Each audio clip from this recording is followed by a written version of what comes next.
Selamat siang semuanya, perkenalkan nama saya Della Alvanda Putri Hermawan dari Prodi Teknologi Industri Pertanian Universitas Brawijaya dengan nomor NIM 235 1003001111073. Di sini saya akan membahas tentang upaya memajukan agroindustri komoditas teh. Pada daerah saya, yaitu di daerah Malang, terdapat komoditas teh seperti di Kebun Teh Wonosari. Kebun Teh Wonosari ini menghasilkan berbagai macam produk teh seperti teh hijau, teh hitam, dan produk teh lainnya. Yang pertama, saya akan membahas tentang latar belakang agroindustri. Agroindustri merupakan industri yang memanfaatkan bahan baku hasil pertanian untuk diolah menjadi produk bernilai tambah.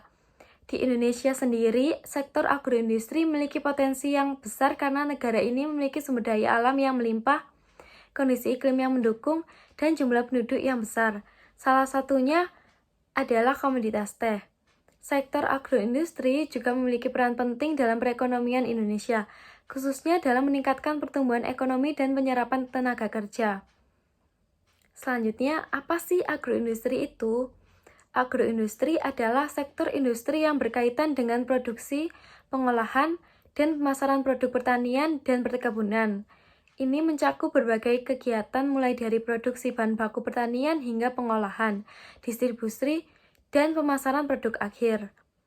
Agroindustri berperan penting dalam menyatukan sektor pertanian dan industri, menciptakan nilai tambah bagi produk pertanian, dan meningkatkan kesejahteraan petani. Beberapa contoh produk agroindustri meliputi pengolahan makanan, minuman, tekstil, dan bioenergi. Selanjutnya adalah komoditas teh. Teh merupakan minuman yang terbuat dari seduhan daun, pucuk daun, maupun tangkainya yang dikeringkan yang berasal dari tanaman Camellia sinensis. Di daerah Malang, Indonesia, terkenal dengan produksi tehnya yang berkualitas. Beberapa daerah di Malang yang terkenal sebagai produsen teh meliputi dataran tinggi seperti daerah Kecamatan Batu, Wonosari, Pujon, dan daerah sekitarnya. Berikut adalah beberapa informasi mengenai komoditas teh di Malang. Di daerah Malang, Indonesia, terdapat beberapa jenis teh yang ditanam, dan beberapa varian teh yang dihasilkan memiliki ciri khas yang unik. Berikut adalah beberapa jenis teh dan varian yang umumnya ditemukan di daerah Malang. Ini adalah jenis-jenis teh yang ada di Malang. Yang pertama, Camellia sinensis var sinensis.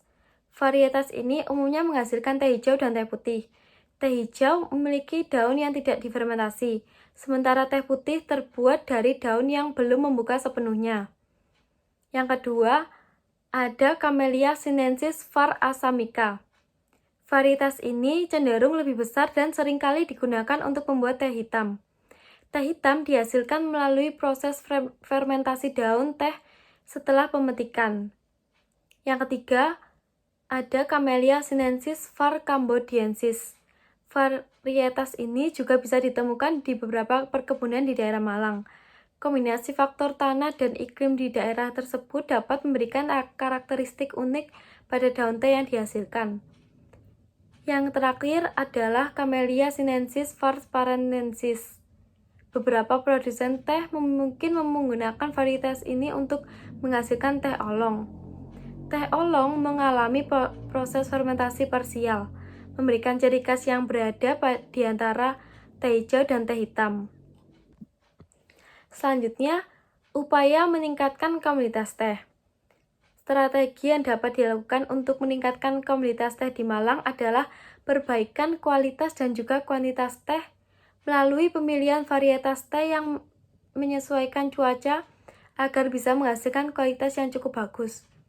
Menerapkan sistem pengendalian terpadu untuk mengatasi hama dan penyakit tanaman teh, dan memanfaatkan teknologi pertanian modern seperti sensor tanah, drone, atau sistem pemantauan otomatis untuk meningkatkan efisiensi pertanian. Berikut adalah upaya-upaya meningkatkan komoditas teh. Yang pertama, dapat melalui pengelolaan tanah dan air. Pengelolaan tanah dan air ini meliputi melakukan manajemen tanah yang baik dengan uji tanah rutin dan penggunaan pupuk yang tepat. Yang kedua, mengimplementasikan sistem irigasi yang efisien untuk memastikan pasokan air yang cukup.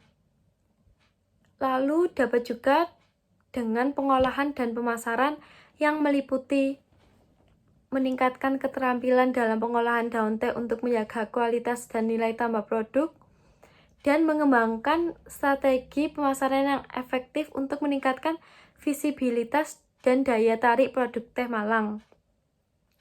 Dan yang terakhir, bisa dengan pengembangan pariwisata teh. Pengembangan pariwisata teh ini mencakup mengembangkan potensi pariwisata di sekitar perkebunan teh untuk meningkatkan pendapatan daerah dan mempromosikan produk teh lokal. Sekian dari penjelasan saya. Mohon maaf jika ada salah kata ataupun perbuatan. Terima kasih.